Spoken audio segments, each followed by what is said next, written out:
Hola a todos, ¿qué tal? Mi nombre es Slendy y junto con mis compañeras Majo, Yesenia, María y Raquel le vamos a presentar sobre las afasias y el trastorno del lenguaje. Cuando hablamos de afasia, es una alteración adquirida de la capacidad para el lenguaje con integridad de las estructuras neuromusculares formadoras del mismo.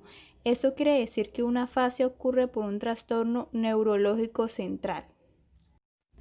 Disartria es la incapacidad de articular la palabra. Esto es un trastorno del habla.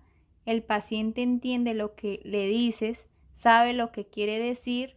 El problema es en el momento, en la ejecución de lo que él va a decir. Disfonía. Esto ocurre cuando la persona pierde la voz porque tiene una enfermedad laríngea o de la inervación de la laríngea. Esto creo que nos ha pasado a todos cuando nos quedamos sin voz. La dislalia, esto ocurre cuando el paciente nunca aprendió a desarrollar bien el aprendizaje del lenguaje, es decir, es el típico niño que estaba aprendiendo a decir una palabra, en lugar de decir teléfono, dice fololo. Parafasia semántica. Esto ocurre cuando el paciente cambia la palabra por algo relacionado, en lugar de decir lápiz, dice papel, porque son dos elementos que son prácticamente relacionados. Parafasia fonética. Es cuando el paciente dice la palabra, pero intercambia una letra, una consonante con una vocal y dice otra cosa. Por ejemplo, él quería decir lápiz, en lugar de decir eso, dice tapiz. Afasia de Wernicke. Los individuos con este tipo de afasia pueden hablar con oraciones largas, que no tienen ningún significado, agregan palabras innecesarias y cambian unas palabras por otras parafasias. En la afasia de Wernicke también suelen estar alterada la repetición, pero la denominación por confrontación visual suele ser normal. El grado de alteración de comprensión lectora es muy variable. Síntomas. El paciente habla mucho como si estuviera alterado. Las palabras que usa están transformadas, combinadas de lugar y alteradas en su fonética. El paciente no entiende lo que le dice ni es consciente de sus errores.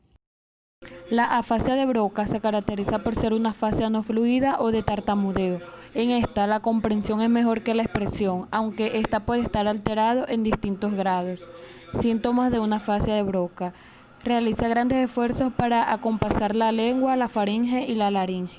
Tiene problemas para conseguir las palabras deseadas y su articulación es deficiente. El paciente habla poco. Afasia de conducción. Se produce por una lección del fascículo arqueado, que conecta con el área de Broca y de Wernicke. Su principal característica es la incapacidad para la repetición.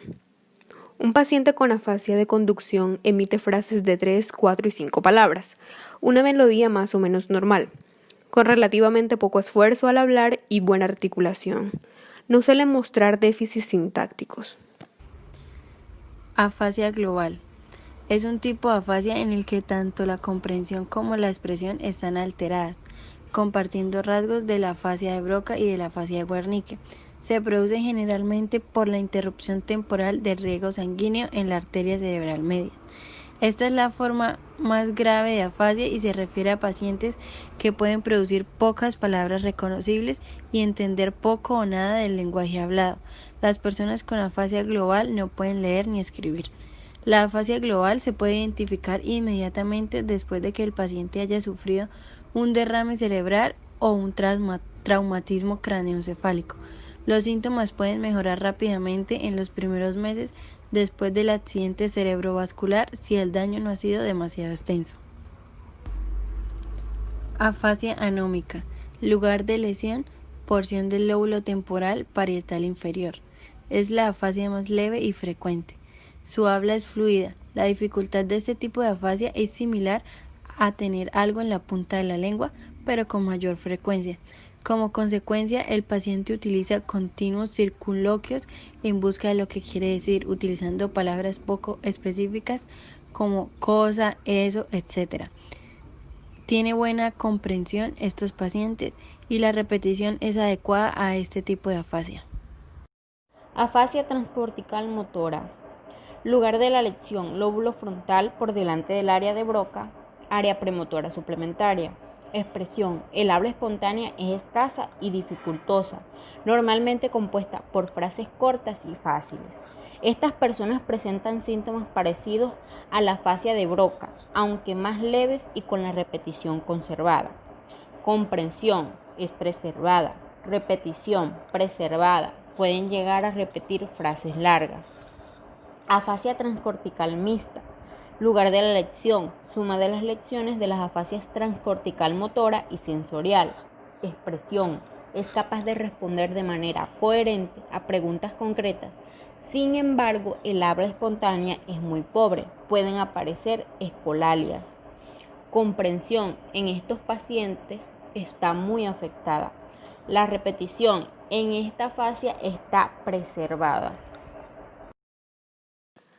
Afasia transcortical sensorial.